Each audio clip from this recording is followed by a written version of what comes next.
Hi friends, నమస్తే. ఈరోజు వీడియోలో నేను పచ్చి మాగాయ పచ్చడి చేశాను. ఇది బయట పెట్టుకుంటే ఒక 3 నెలల వరకు ఉంటుంది. అలాగే మనం ఫ్రిడ్జ్లో స్టోర్ చేసుకున్నట్లయితే 6 నెలల వరకు స్టోర్ చేసుకోవచ్చు. ఇది ఎలా చేసుకోవాలో చూద్దాం. నేను ఇక్కడ ఒక 2 కేజీలు పచ్చి మామిడికాయలు తీసుకున్నాను. ఇవి మీడియం సైజులో ఉన్నాయి. ఒక 10 మామిడికాయల వరకు వచ్చినాయి. చూడండి, వీటిని మనం శుభ్రంగా కడిగి ఇలాగా పీల్ తీసుకోవాలి. అసలు వాటర్ అనేది లేకుండా మంచిగా కడిగిన తర్వాత ఫ్యాన్ గాలికి ఆరబెట్టండి. ఆరబెట్టిన తర్వాత పొడిగుడ్డతో తుడుచుకున్నట్టయితే చక్కగా మంచిగా ఆరిపోతాయి. చూడండి, ఇలాగా మొత్తం అన్నిటికీ ఇలా పీల్ తీసుకోండి. ఇలా పీల్ తీసుకున్న తర్వాత మీ దగ్గర కత్తిపేట ఉంటే కత్తిపేటతో అయినా తీసుకోవచ్చు. నేనైతే ఇలా చాకుతోటి ఇలా సన్నగా ఇలా కట్ చేసుకుంటున్నాను. వీటన్నిటిని ఇలా సన్నగా ఉండాలి. చక్కగా మంచిగా చాకుతోటి ఇలాగా మామిడికాయలన్నిటినీ ఇలాగా కట్ చేసుకోండి. చూడండి, చిన్నగా వచ్చినా పర్వాలేదు, సన్నగా ఉంటే బాగుంటాయి. ఇలాగ టెంకకున్నది కూడా మొత్తం అన్ని ఇలా చిన్న చిన్న ముక్కల కింద ఇలాగా తీసేసుకోండి. వీటన్నిటినీ ఇలాగ కట్ చేసి పెట్టుకోండి. చూడండి, ఇలాగా అన్నిటిని నేను కట్ చేసి పెట్టుకున్నాను. ఇప్పుడు ఇవి ఎన్ని ఉంటే నేను కొలతలతో మీకు పచ్చడి చూపిస్తున్నాను ఫ్రెండ్స్. నేను ఇక్కడ లోటా అంటారు దీన్ని, అది మెజర్మెంట్ తీసుకున్నాను. ఇలా నొక్కకుండా ఇలా మామిడికాయ ముక్కలన్నీ ఇలా వేసుకుని ఎన్ని వస్తాయో చూద్దాం. దీంతో నాకు ఒక 3 కప్పులు వచ్చినాయి. ఇప్పుడు దీన్ని పొడిగుడ్డ మీద వేసుకుని ఒక గంట 2 గంటల సేపు ఎండుంటే ఎండలైనా ఆరబెట్టుకోండి, లేకపోతే ఫ్యాన్ గాలిలో ఆరబెట్టుకోండి. అలాగే స్టవ్ మీద ప్యాన్ పెట్టుకుని ఒక 3 స్పూన్లు ఆవాలు వేసుకోండి.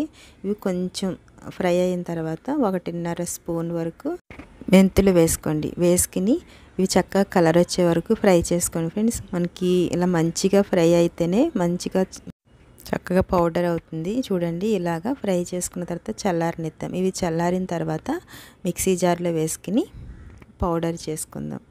చూడండి, ఇవి మంచిగా మెత్తని పౌడర్ లాగా అవ్వాలి ఫ్రెండ్స్. కొంచెం ఆగుతూ దీన్ని ఇలాగా మిక్సీ పట్టుకోండి.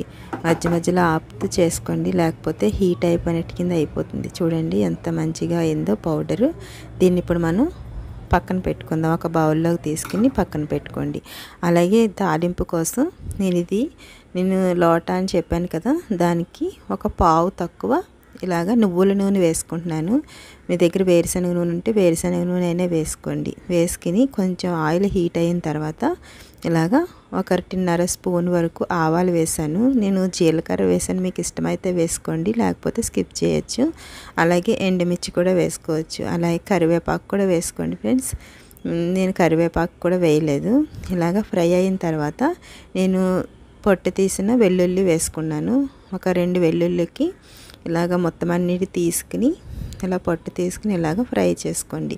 ఈ వెల్లుల్లి పైన పొరలాగా వస్తుంది. అప్పుడు మనం స్టవ్ ఆఫ్ చేసుకుని పక్కన పెట్టుకోండి. అవి చల్లారాలి కదా. అవి చల్లారిన తర్వాత ఇప్పుడు మనం పచ్చడిని రెడీ చేసుకుందాం. చూడండి, కొంచెం సేపు మనం ఇలా ఆరబెట్టాం కదా, చక్కగా ఆరిపోతాయి. అలాగే ఇప్పుడు దీంట్లో మనం చేసి పెట్టుకున్న పౌడర్ వేసుకోవాలి. అలాగే కారం మనం హాఫ్ దానికన్నా కొంచెం తక్కువ, ఇది నాకు 3 మ్యాంగోస్ కారం కొంచెం కారంగా ఉంది.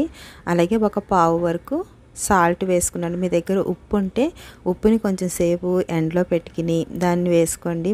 మిక్సీ పట్టి మెత్తని పౌడర్ లాగా వేసుకోండి. నేను సాల్ట్ కూడా ఎండలో పెట్టాను కొంచెం సేపు. చూడండి, ఇదంతా వేసుకుని మంచిగా కలిసేటట్టు కింద ఇలా చేతితోటి కింద నుంచి ఒకసారి ఇలాగా కలుపుకోవాలి. చూడండి, ఇదంతా ముక్కలు పట్టేటట్టు కింద ఇలాగా చేసుకోండి. ఇలా చేసిన తర్వాత ఇప్పుడు దీంట్లో మనము ఇలా చల్లారిన ఈ తాలింపుని దీంట్లో వేసుకోండి. ఒకవేళ మీకు ముక్కలు ఇలా పెద్దగా ఉన్నాయి అనుకుంటే మీరు సగం మిక్సీ పట్టుకోవచ్చు, సగం ఇలాగే పెద్ద ముక్కల కింద అయినా సరే ఉంచుకోవచ్చు. ఇవి మగ్గిన తర్వాత మాత్రం ఇలా పెద్దగా ఉంటే పిల్లలు కూడా ఇష్టంగా తింటారు. అలాగే మనకు కూడా చాలా బాగుంటుంది. చూడండి, ఇదంతా వేసిన తర్వాత ఈ ఆయిల్ అంతా పట్టేటట్టు కింద ఇలా చేత్తో కలుపుకోండి.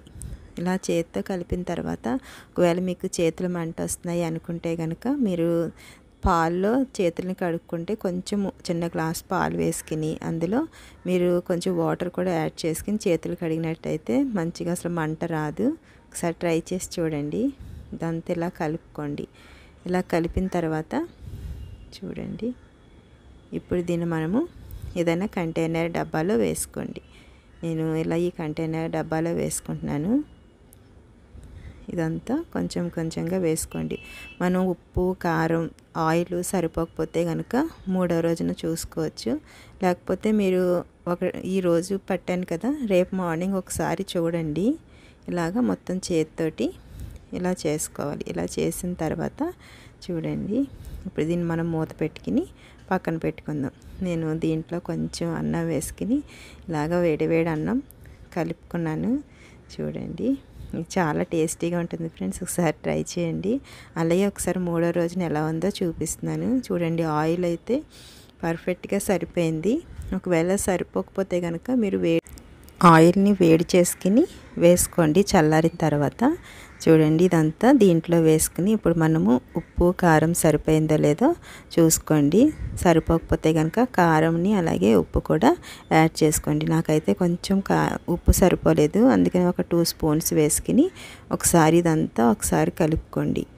ఇలా కలుపుకున్న తర్వాత మీరు గాజు సీసాలైనా స్టోర్ చేసుకోవచ్చు. మీకు నా వీడియో నచ్చినట్లయితే ప్లీజ్ సబ్స్క్రైబ్ చేసుకోండి ఫ్రెండ్స్. మీకు నచ్చినట్లయితే లైక్ చేయండి, షేర్ చేయండి. Thanks for watching.